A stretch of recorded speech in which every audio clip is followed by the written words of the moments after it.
Good afternoon, everyone. Welcome to the latest of Phil Fisher's Privacy webinar series. My name is Renzo Marchini, and I am a partner in the privacy practice in London. Thank you so much for joining us. Today's webinar is called Frameworks for Accountability. Accountability is one of the key principles in GDPR, although the word only does get used once. The idea in a nutshell is that not only should you comply with GDPR, but you ought to be able to readily demonstrate your compliance. Our webinar has been planned around an important development, the recent publication of the ICO's Accountability Framework. Our webinar falls broadly into two parts. The first part will be a description of accountability, including its history, as it's not only a GDPR concept, and we'll hope to illustrate how it can also be used to leverage a global compliance program. And we'll then continue with an overview of the framework. For this part, I'm delighted to be joined by Lorna Cropper, a director in our team who was last year seconded to the ICO on a part-time basis for 9 months and there worked on accountability issues. We'll then move on to some practical tips on how to put it in place in practice. We were to be joined by Martin McElroy. Unfortunately, he's unwell, nothing too serious, but he can't join us. And we've got his input anyway, and it's important because not only does he provide sort of client-facing work, he's also the Phil Fisher DPO and has been applying the framework in practice. So we'll be illustrating from our own Phil Fisher's experiences that we've taken from Martin. We will finish within the hour, that is at about 5 o'clock. Now, before we come on to the substance, I have a few points about us and also a few housekeeping points about the webinar. For those of you that do not already know us, Phil Fisher is an international law firm with offices across Europe, in Silicon Valley and in China. Our privacy team works across all of those offices, and we are a collaborative team providing strategic and actionable privacy solutions. Turning to housekeeping, please do ask us questions using the question function on your screen. We have some time left. We left some time for questions, and we'll be able to take a few, hopefully all. We'll try and take them at a convenient point during the webinar, so do keep them coming through, but there should also be time at the end. If we do run out of time, we will respond to questions posed in writing. Next week, we'll send you a copy of our slides and indeed even a recording, so do not feel as if you have to scribble everything down as we go along. A couple of other points. Do please subscribe to our blog, which has a regular set of posts on topical issues. We've had a recent one on the framework, another reason you do not need to make extensive notes. And do keep an eye out also for more of our webinars over the coming weeks and months. So Lorna's going to control the slides for me. I'll go first and Lorna will take over a bit later. So yeah, to the substance then. So an overview of the next 50 odd minutes. We'll give an overview of the accountability principle and we'll try and put that in context of international privacy developments over the last years. We'll learn about how the ICO accountability framework and its self-assessment tool, and we'll give you some practical suggestions on how organizations like yours can demonstrate compliance with the accountability principle. Got a quote from Elizabeth Denham, the ICO, on the slide there. Well, one of the few key requirements in GDPR is accountability. That is being able to demonstrate, that word again, demonstrate that you are compliant with data protection law. So Lorna, next slide, please. So I say the word accountability only appears once, and that is in the accountability principle in Article 5.2. Article 5.1, of course, are the key data protection principles, those that we know and love so well: fair and lawful processing, purpose limitation, data retention, data minimization, security, and so on. You need to comply with those, but 5.2 then says you'll be responsible for and be able to demonstrate compliance with those principles. So that breaks down into two parts, as you can see. First part is belt and braces. You have to comply with GDPR, and in Article 5.2 says you need to be responsible for complying with GDPR. So that's just belt and braces, not much added there. But the next part is the key part. Data controllers must be able to demonstrate compliance.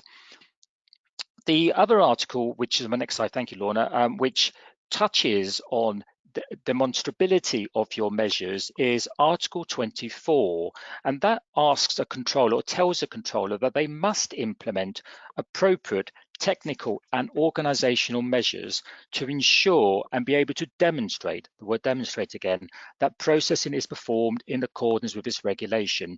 So we know the expression appropriate technical and organizational measures from the security principle in GDPR, of course, but also here appropriate TOMs to demonstrate compliance more generally with GDPR. And the measures to be implemented must be reviewed and updated where necessary. And lastly, and I promise this is the last quote from law that we have, where appropriate, the measures referred to in this paragraph will include the implementation of data protection policies. So there you have it, a requirement to have proper policies in place if you are a controller. And the next slide, please, Lorna. A slide then, please, on why accountability is important. And we see, 4 different reasons. First off, of course, because it is a requirement, as just mentioned. It's there in Article 5.2. It's a fundamental principle of GDPR. It was a sea change in obligations imposed within Europe. But it isn't just about legal compliance. It helps develop trust. It helps demonstrate respect for people's privacy, and an accountability framework or program in an organization allows the organization to have proper buy-in to that respect for people's privacy. And once you have trust, organizations can perhaps get a competitive advantage out of it. It's familiar in privacy circles that those organizations with binding corporate rules say go out there and trumpet the fact that they do have BCRs to get that type of advantage. And lastly, but not least, is the fact that it does help to mitigate the effects of enforcement action. We help many clients respond to regulatory inquiries, perhaps as a result of a notification of a data breach, perhaps as a result of an inquiry because of a complaint from an individual. And the worst thing to be able to do, to be in a position to have to do, is to answer a question from a regulator of, please show us your articles or your records of processing activities, please show us your DPIAs in relation to a particular activity, and not be able to provide the document that you ought to have. So you don't want to just have to be in a position of defending the substance of an inquiry, and also have to defend the fact that you haven't got accountability demonstrations in place when you ought to have had those. I'll just chip in, if I may, Renzo, sure, before Lorna. we go on to the history of accountability. Wouldn't like to think that you're having a monologue like I saw at the Talking Heads last night. But just to say on the development of trust, I think we're seeing a very much a live example today there on just how consumer confidence and public confidence with the launch of the government's COVID app, and just shows, how data protection is very much a topical subject, and people are wanting to have their data protection in place. And you did give a good billing to the history of accountability, so I'll let you just take away now the 4 decades of accountability that we've seen since the OECD first Thank published. You, Lorna. Thank you, Lorna. Yes, as Lorna just said, accountability isn't just a very recent development. It goes back, and Lorna and I were discussing, and we were surprised. It's 40 years since it got its first mention in data protection legislation. The grandparent of all DP law being the OECD guidelines from 1980, and one of the fundamental principles there is the principle of accountability. And jumping forward a couple of decades, I'm not going to pick up every single item on this slide. We have some substantive law in Canada, PIPEDA, applicable to private organizations, as I'm sure a lot of you will know, has as one of its main principle 1, an accountability principle. And the last item just to pick up on this slide is that from Europe, when we first get European discussion of the concept, at least in formal documents, is in the 2010 guidelines on the principle of accountability issued by the Article 29 Working Party, the precursor, of course, to European Data Protection Board. And in 2010, the Article 29 Working Party felt it was ineffective to simply have data protection principles, and they say, and I'm quoting, these are obligations are often insufficiently reflected in concrete internal measures and practices. And in that paper, we saw for the first time some draft legislation which ended up, the form changed, but the substance of it in Article 5.2 that we saw a number of slides ago. And the last thing I just want to do quickly mention out of that as a little amusing aside was that the Article 29 Working Party reflected on the word accountability, describing it not as an English word but as an Anglo-Saxon word, where it's in common use, but it's difficult to actually define in practice, although everyone seems to understand what it is. But they did say that in general terms, there is emphasis on showing how responsibility is exercised and making it verifiable. If we can move on more, Lorna, please. Thank you. Next slide. Have I lost? There you are.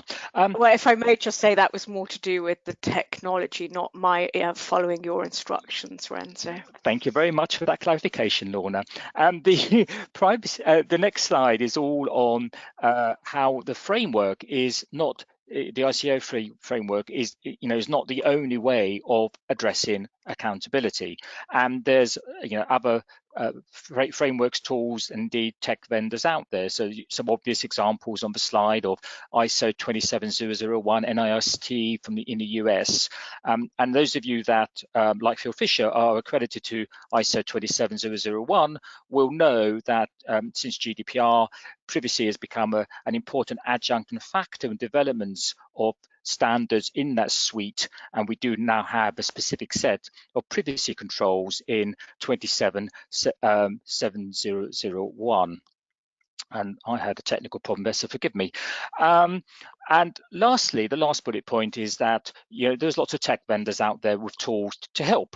The IAPP report that we found mentions 304 privacy tech vendors.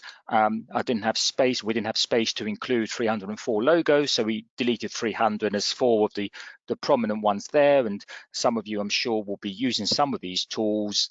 They allow you to, in an organization-wide fashion, manage your record of process activities, to manage your DPIA substance and process, to manage the workflow around dealing with subject rights. Moving on, please, Lorna.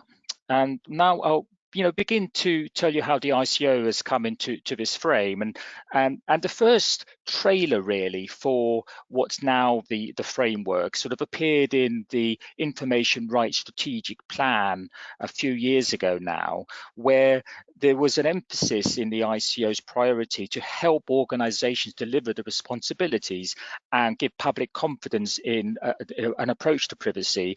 And so, a toolkit being developed was mentioned in that. Moving on, sorry, swiftly on that one, to another sort of mention of accountability in a paper of roughly the same time on regulatory action policy, how the ICO is going to enforce for violations of GDPR.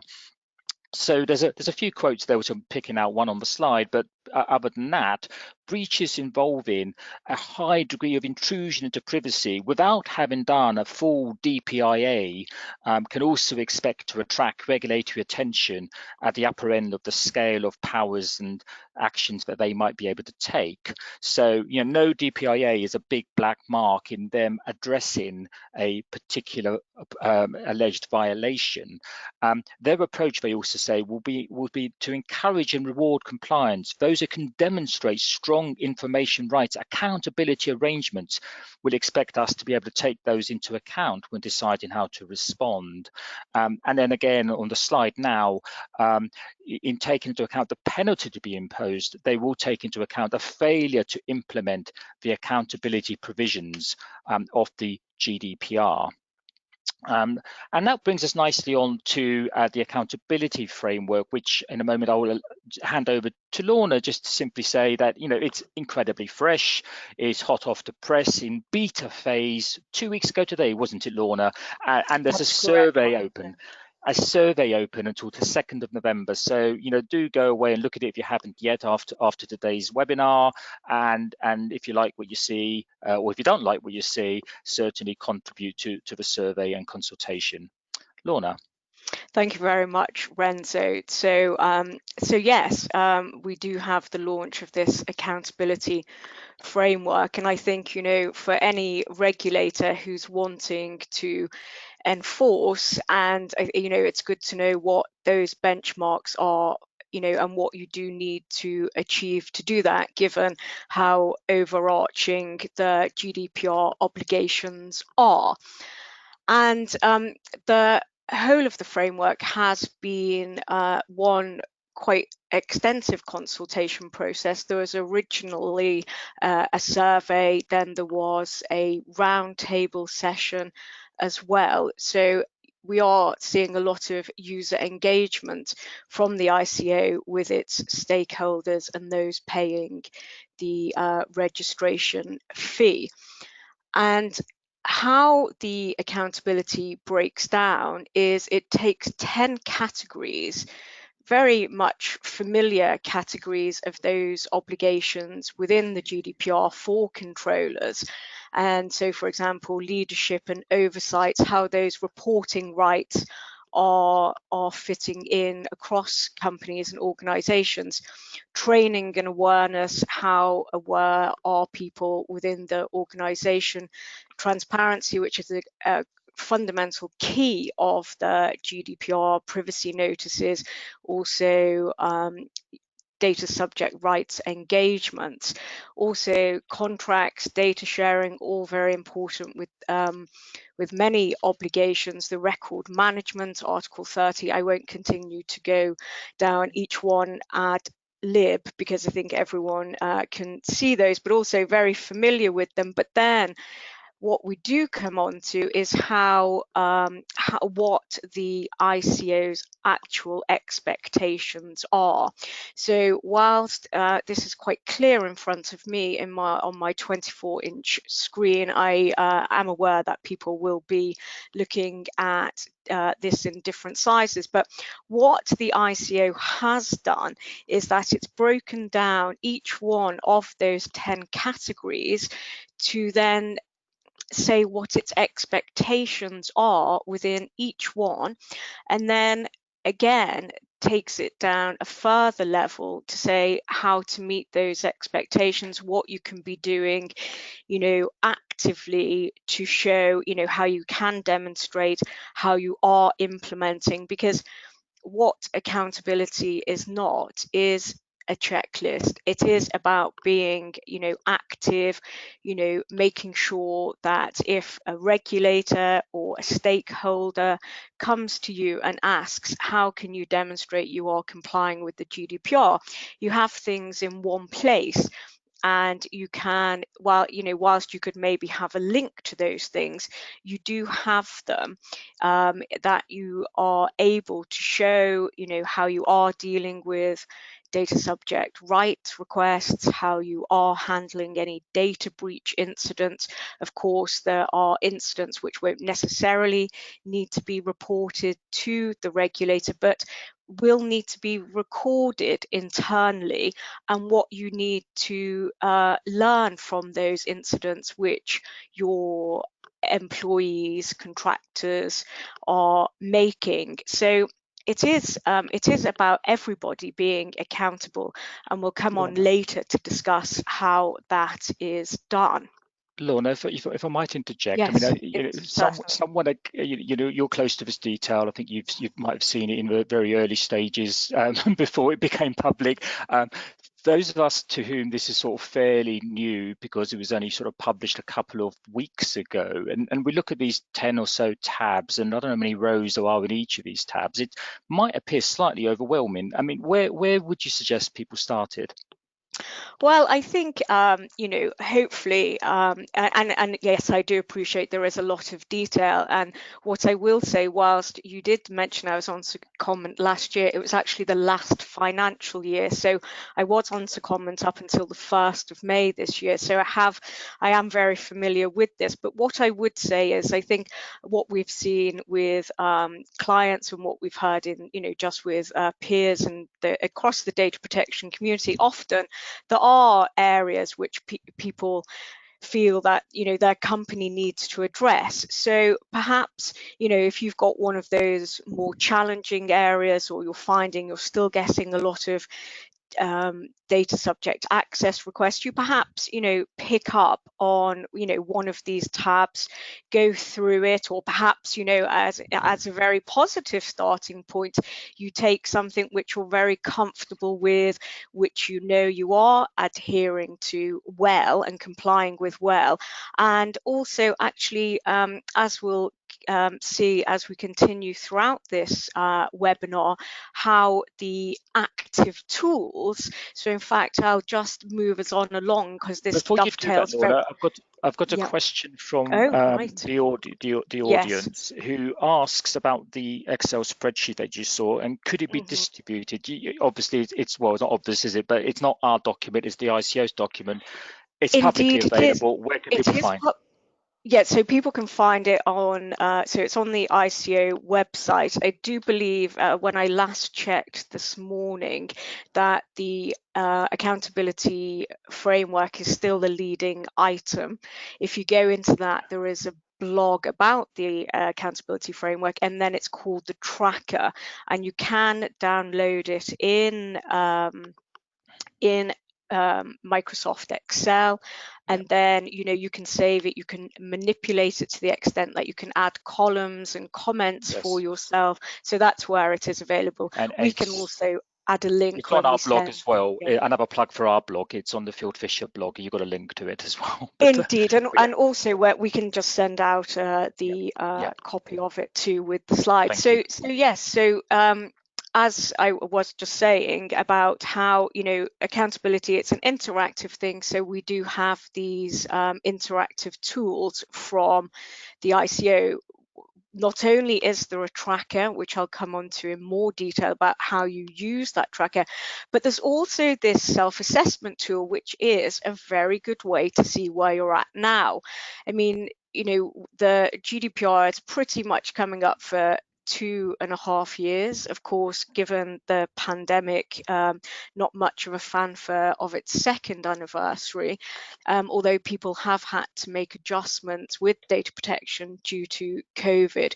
But this self-assessment, and we had, the luxury of Martin's input yesterday, he's actually done it from a Field Fisher perspective. It took him about 50 to 60 minutes with his one of his risk colleagues. And it does give you a report about where you are at, and also how you can think about any areas that you need to work on, areas that are good, but equally as well, don't become complacent about those areas. I'm not saying we need to be striving for perfection, but just that accountability is evolving, and it's continuous about monitoring what procedures you've got in place. And given the rate that data protection is advancing and changing today, it is necessary to review things. So even your data protection article 30 records, perhaps every 6 months, or when you have new products, but just having these things documented, which again the tracker will allow you to do. So I am trying to move to the next slide. Here we go. So so the again Forgive me if it's not so clear on your screen, because I am also seeing it on a laptop as well. So multi-screening here, and it does look better on the 24-inch rather than the 10-inch screen. So what's very good about the tracker, and due to the consultation process, this was felt very fundamental, and particularly for any data protection officers on the line or people reporting in, not necessarily having a GDPR style DPO role, but very much instrumental in data protection obligations within a company. But it's a very good thing to give to management, because you can then, once you've gone through all these assessment areas, you can show where you are at. So I'll just also flip on to the next slide. So well, I thought I could, yes. So so then what you do is you get a breakdown of where you are. So green is fully meeting expectations. You've got an amber and a red, and then there is a black for non-applicable.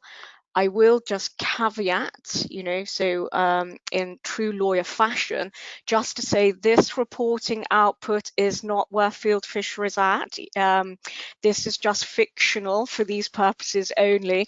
But just to say, though, it does give a great overview of where you may, where you may need to improve. So just looking, quite a lot of amber going on here, and then maybe if you were just looking at this for the first time, you can give priorities to certain aspects where you feel may be more risky for you, because after all it is a risk-based piece of legislation. And equally, I think one potential difficulty with these grading systems is you are going to have to make a judgment call. So it is quite useful then to have maybe some independence of assessment as well, and that's when we'll come on to speak about audits, internal and external, later. And just to emphasize, it is beta. There are a few niggles within this. So say, for example, I think it's tab 4, the formatting just needs to be amended on the date.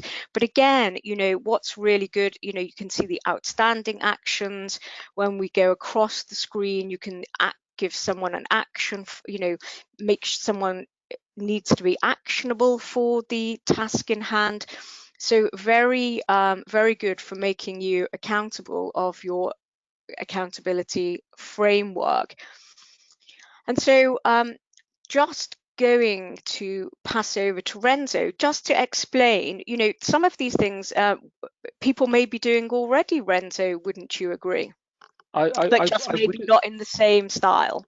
I would agree. Before I come on, though, can I ask another questions from the audience, please, about a bit more about how you might tie in the framework with your ISO 27001 certifications? Well, I think, yeah, very good question. Thank you for that, because I think, it is about having everything consolidated, whether it's, your security, all the different aspects of your privacy strategy, data protection program.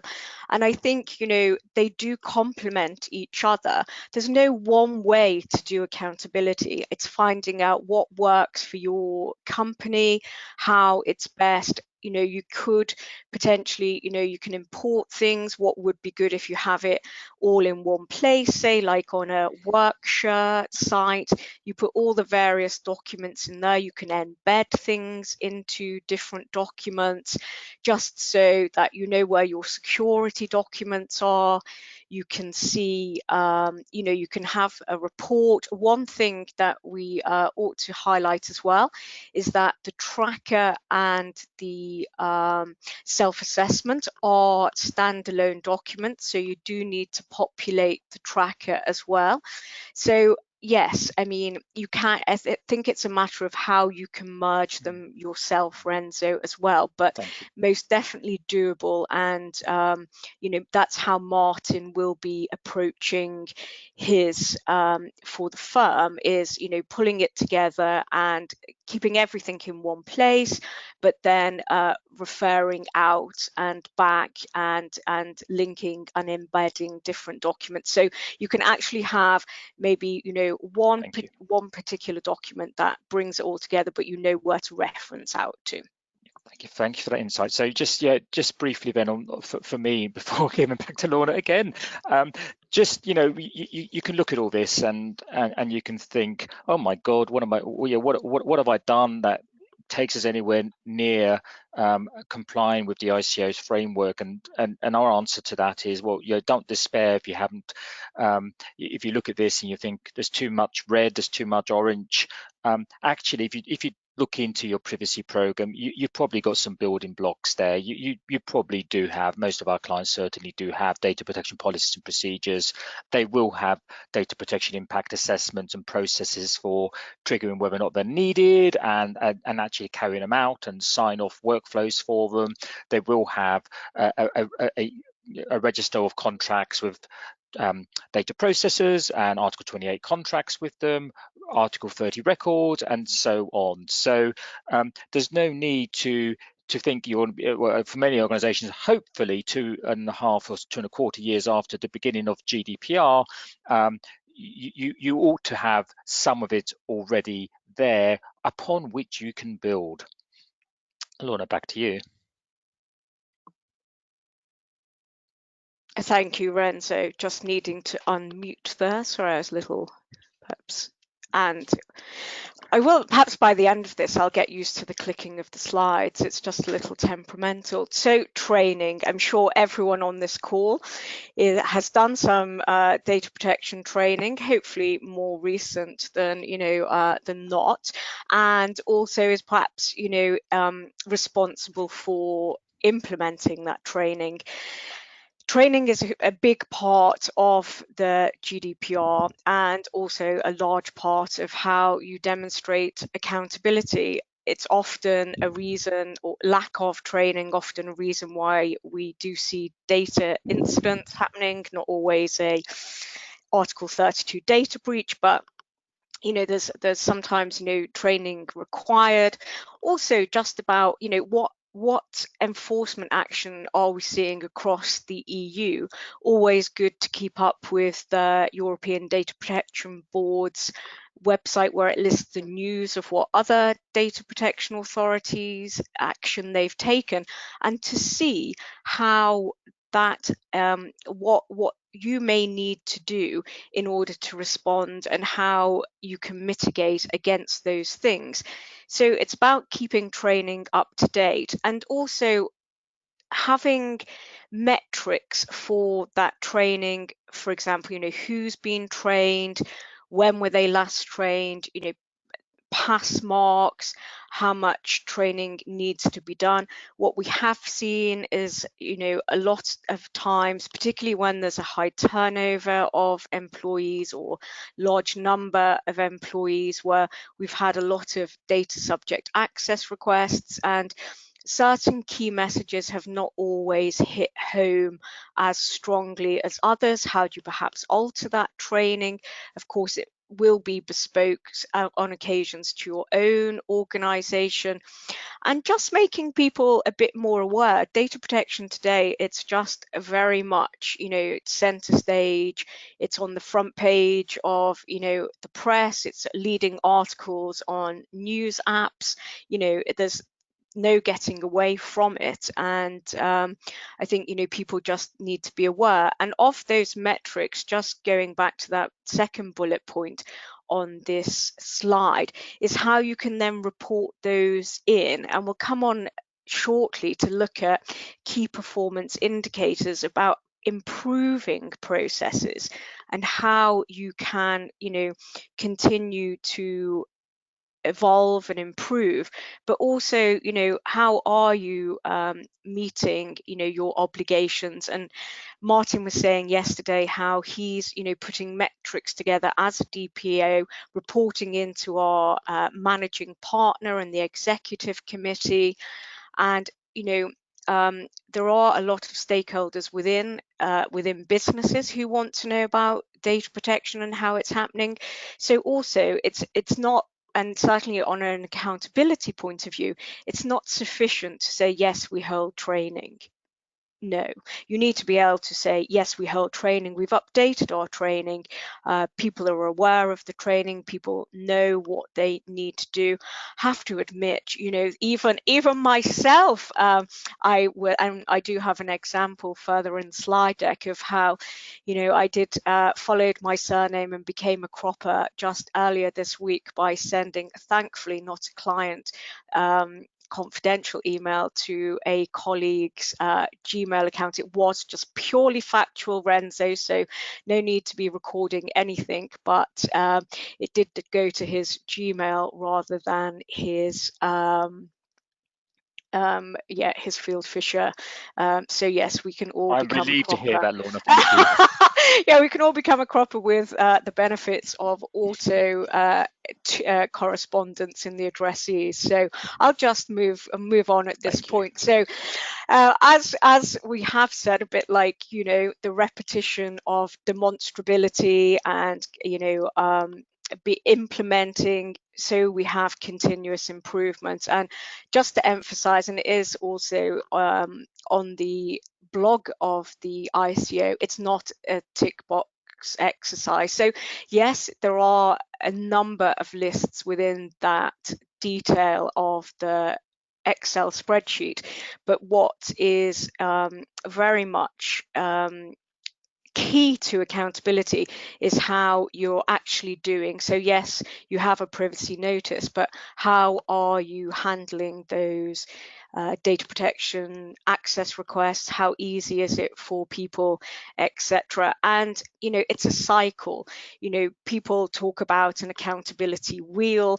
I did suggest, and at one point those 10 categories were 12, and I suggested to the ICO they may want to have a clock of the hand always turning, but my creative idea there, as you can see, wasn't taken up. But you can think about accountability as, a wheel, a clock, something that, is for improvement, but also, and something that, it's definitely not a one-person job. So again, as we'll come on to talk about a culture of data protection, it's about getting everybody involved and, looking at your, potentially auditing once a year to ensure your, accountability measures are accurate and up to date and relevant to you. And, you can have, we've seen peer audits, consultants and lawyers auditing. So there are a number of ways in which this can be done.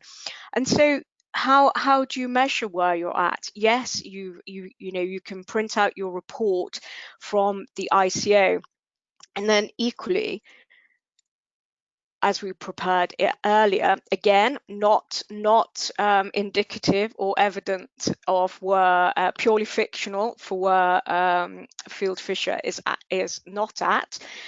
We Martin Because we has. have no red, don't we? Let's emphasize that we have That's no red. correct. That is correct. I believe that is qualified by Martin yesterday.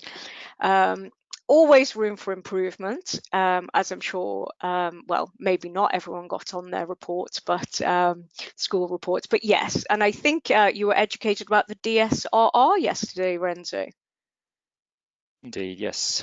So data subject rights requests, if anyone else is wondering, I know we're used to DSARs these days, but so like just say, for example, how are you dealing with your rights requests and, meeting those time frames, but not responding within the month, but responding without undue delay. So where from receipt and to having dealt with, are you doing that? Also, say for example, let's take data incidents. How many have you had this year compared to last year? What lessons have you learned? And what has gone wrong, or are those emails still being sent out incorrectly? Or say for example, have documents, how are people handling documents now in the work from home setting?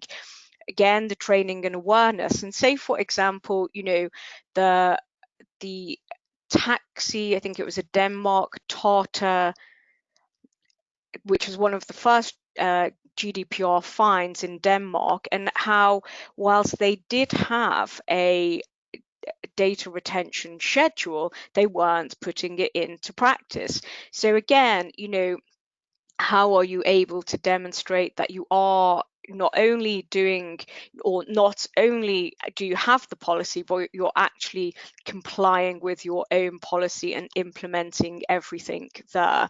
So again, it's just a good benchmark to see where you're at and develop some of your own KPIs.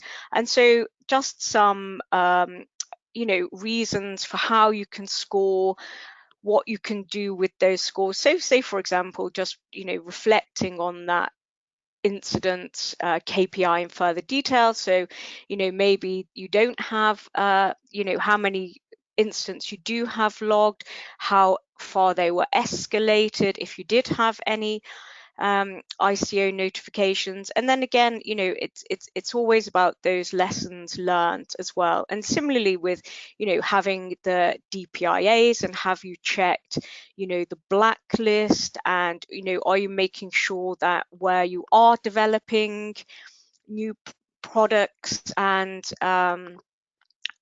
different features or different elements of your business, that you're implementing privacy by default and by design throughout the whole life cycle of your of any product. So just always being aware, the GDPR needs to, it's perhaps embedded. I appreciate everyone is at a different level of maturity, and I think it's just about knowing what's good for you. Lorna, on that, I mean, just in case there's a couple of people that are skeptical out there about KPIs, we measure this, we measure that, and it's only important, isn't it, if once you've measured something like that, you've made this point, but can you elaborate? You then put some lessons that you learn into practice, and how can this framework be used to help in that sort of process? Well, I think, yeah, thank you, Renzo. I think it's a matter of you've kind of assessed where you're at, and say let's just say you're low, and those data subject rights requests are not being dealt with, and then you need to examine the reasons for that. So is, say, taking a data subject access request, is that because your data and the data you hold is in different places? You don't necessarily know how to collate that data quickly, review that. Also, is it because you're not necessarily familiar with how to redact the document, or considering any legal privilege that may be attached, or any of the exemptions, so third party rights? And then say for example that was in quarters 1 to 2, and then just maybe setting yourself some goals that things won't be as rushed, you won't be sending out to any external counsel, or for example sending it to your privacy team to review exemptions the day before.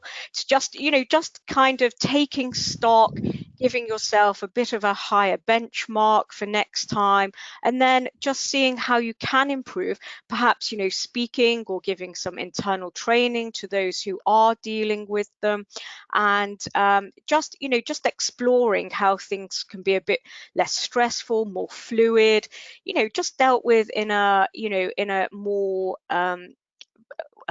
satisfactory and manner, and just almost like in an easier manner for everybody.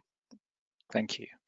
Lorna, I've got a question or two from the audience. It might be a good place before you move on off the KPI, but you're about to move off, I know, of the KPIs. Yes.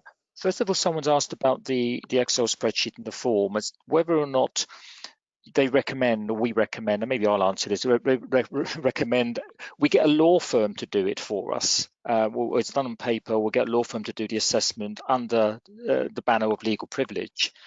I suppose my answer to that would be it's not really legal advice, and getting a lawyer involved doesn't necessarily give you privilege. And if it's answering questions factually as to what's going on in terms of governance or processes in an organization, first of all, the lawyer's not going to know without asking you.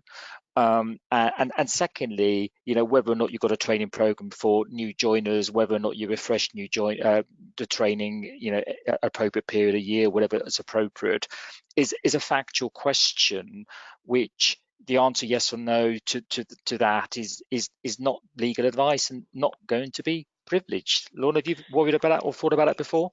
Yeah, I very much, yeah, I would, yeah, I mean, I have kind of considered it. I think, I think there's a lot of information gathering that may need to be done, so is probably best done by, internally in-house. Yeah. I agree Yeah. it wouldn't necessarily attach legal privilege, but then I think, there will be aspects where you may want to consult with lawyers about how Yeah. to do something, and I think that's when we get involved. Yes. When it might not be green, but you want to assess the risk as to whether or not to actually fix it, if it's orange or something like Yes, that. yeah. Absolutely. And another question, if I can move off that, please, to what have other regulators said about either this framework or any similar framework? Well, I can certainly, coming to that, so that preempts a slide, but Sorry. no, that's quite all right. Happy to take it now, because I think, as I'll just move the slide on, so we're, just for Yeah. something else to look at, but, we are in this countdown transition period to exiting the EU. So I think, other regulators in Europe have spoken on it. We've seen guidance from, the CNIL, who've done an extension of Article 30. The Dutch regulator has also given something. Finland were the second, actually. So the ICO had already written about accountability with its guide to the GDPR. And then also the Data Protection Commission in Ireland. So I do think it's very much, on the agenda with the other European DPAs. Gosh, one has to be careful with all these different acronyms. So it's definitely there. Not every other 27 and the EEA members have, all of them written. But what you can do, given, we are in a global environment, certainly whilst the ICOs is UK centric, so but it obviously takes all the principles and all the GDPR, and so and I can say some of my input was looking at how it does pan out with the legality of the GDPR. So it's very up to date. So therefore, I think it's the most extensive. But as we saw when you were given that short history lesson of accountability, Renzo, it's a global thing as well. We saw Canada reference there. There's even a reference to Colombia, reference to the US. So it's as data protection is today, we've just had a project where we're asking for local council in Swaziland. Who'd have thought? So it and I have to say it's all kind of it's all interconnected. So, I think it's just about, embracing and embedding accountability, which will help.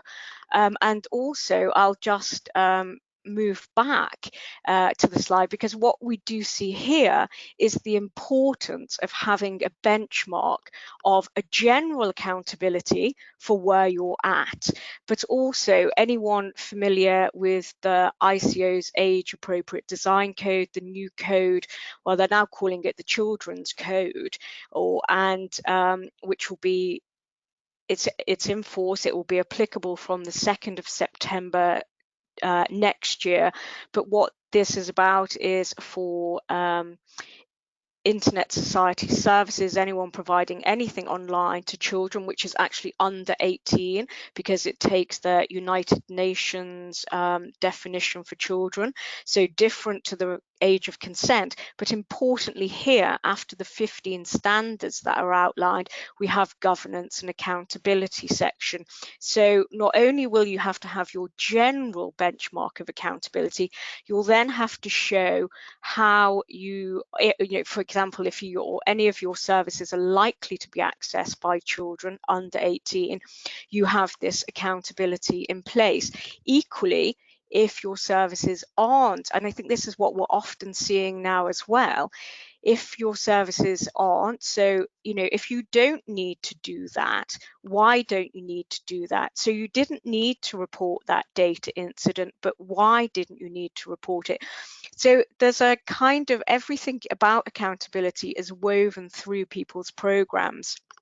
Similarly, with the new artificial intelligence framework and governance, which the ICO, I mean, they have been very busy, producing a lot of various guidance, but again, we've got accountability within that. And only yesterday, a number of attendees may have heard, the ICO's accountability and AI webinar.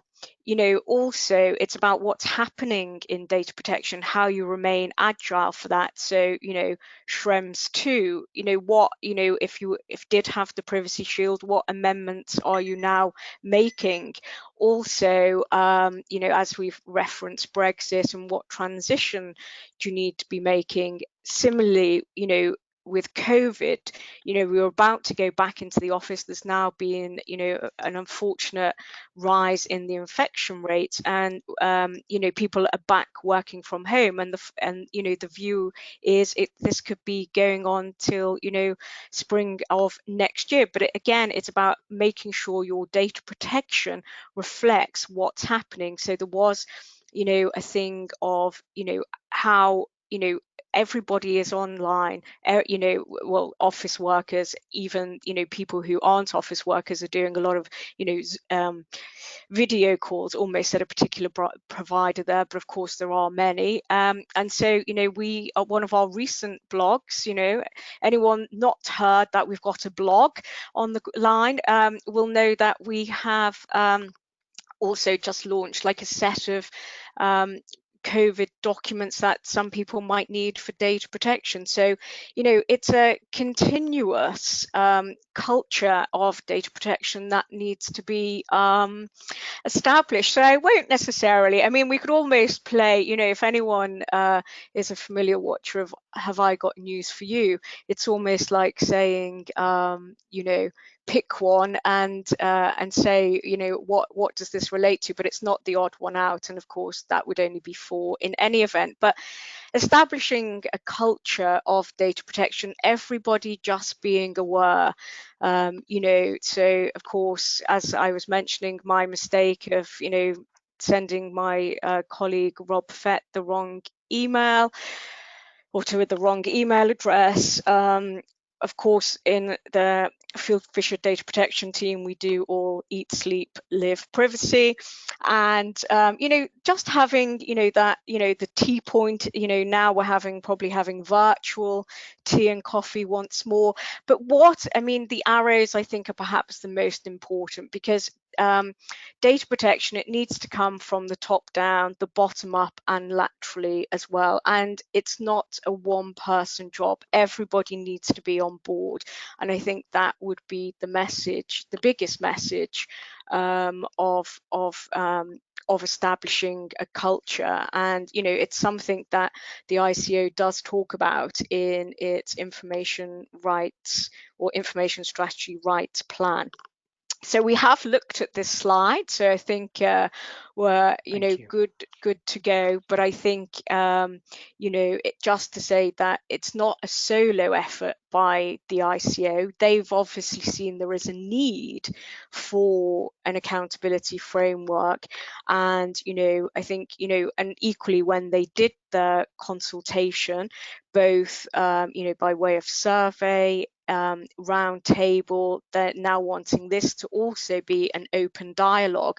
So that it is about user engagement and also stakeholder engagement, not just for the ICO, but stakeholders using it and seeing how they could improve it themselves. So it's definitely most certainly worth a look at, and considering where you're at today with your data protection, what you need to be doing, and perhaps where you see the next 1 to 5 years as well, and how the business is changing. And I think we've certainly seen a lot of change pre and post GDPR to date. So before you may have any further questions, Renzo, I'll just recap on what we hope you've taken from today. So hopefully now you're more than aware of the fact that it's being able to demonstrate that you are compliant with data protection laws, and that's the fundamental basis of accountability. It's not about just having policies or training in place. It's about demonstrating that those measures that you do have actually work. Also, having a look at the ICO's accountability framework, seeing how it can, it's got some useful guidance in there, looking at the expectations, how you can evidence that it's not, this is how you should be doing it. There is flexibility there, but looking at, seeing how, where your strengths are, identifying any weaknesses, and working on those weaknesses should you have any. Also just thinking about audits as well, and how you can manage those, and when, and also obviously now thinking how you can do those remotely too. Being able to show how you can demonstrate compliance with the accountability, and also understanding it's not just regulators who are asking, it is customers, clients, third parties, anyone who may have access or want to work with you, or want to be a customer, or be a part of you. And then just appreciating just where we are with data protection. I'm sure anyone who's now working in data protection will be more than clear that there's so much going on, not even one person can keep up with all of it. And what is clear is, if you are going to be using new technologies, AI, if you're engaging with children, you are going to need to be able to respond quickly to those latest challenges. I hear either a summing up, Renzo, or a further question in our last 3 minutes. Thank you very much. Thanks, Lorna. That's great. So look, there's time for maybe just one more question, which is how will Brexit affect the GDPR obligations of accountability? I mean, in fact, this broadening it, I think most people will know, but it's worth reiterating, isn't it, Lorna? What happens to GDPR? What happens to Article 5.2? I promise not to mention any more law, didn't I? There you go. Oh, well, I think you did, but I think, it is very useful, and I can segue back to when you're talking about our future webinars, but I think what we do, as much as we know, depending on the deal or no deal, is that the GDPR becomes the UK GDPR. So we are taking it on, and of course the ICO have also, working on what's happening. From the 1st of January. So they're very much aware that we are, we will need to be accountable. People will still need to be accountable. Data protection today, it was talked about as the, data is oil, but really it's saffron, because it's, it's so expensive, and we're seeing just how important it is. And just look at how the government has had to change, the COVID style app it wanted to do from privacy pressure. So yeah. Thank you very much. If you could move us on a couple of slides to, and I'll close, and just thank everyone very much for joining us. And there you see our pictures, minus you see Martin's picture as well, although he wasn't with us, unfortunately. Thank you all very much for joining. I do trust it was helpful and gave you some of the answers you were looking for. To those of you who didn't ask questions we didn't answer, we'll follow up by email. As I said at the beginning, we will send slides, we will send a link to the recording very soon. And just quickly to plug a couple other webinars, so do subscribe to our list. Some people will have found us through LinkedIn and socializations, but we have mailings as well. We got the next one, I think, on recent EDPB guidance, that on processor controller, the distinctions, which emphasizes a lot the new, the enhanced, more important, increasingly more important concept of joint controllership, the guidance on social media on social media use of data as well. We have one which I'm involved in on health data coming up in a month or so's time, and one I'm not involved in, but Lorna, you are on the, should I now call it the children's code, the age appropriate design code. So yeah, it's on the hour. Yes. Thank you again very much, everyone, for joining, and hope to have you join us another time. Bye bye. Thank you.